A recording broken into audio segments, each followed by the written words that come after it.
De fleste hundeejere kommer til mig med hunden, når den hund er 9 til 1 år gammel.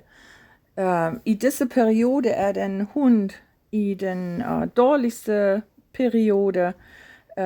De er i en frygtighedsperiode, hvor de er pludselig bange for alt mulige ting, de har stået der ikke den dag før.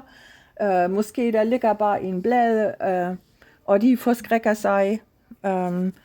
Så hvad den hund har brug for i den periode er socialisation med andre hunde, så jeg tager dem for Er I så dygtige? ture, vi gør lidt basic obedience, vi gør sit og stay og bliv og går i din seng og bliv i din seng. Og så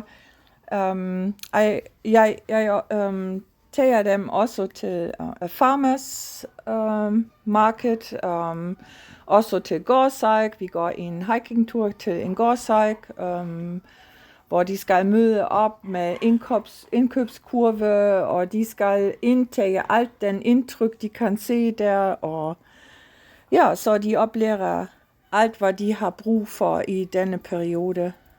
Og når man gør det i denne periode, så har man det så godt med sin hund hele tid derefter for sit hele liv. Det er meget nemmere at gøre det i den periode. Og meget billigere. I den periode.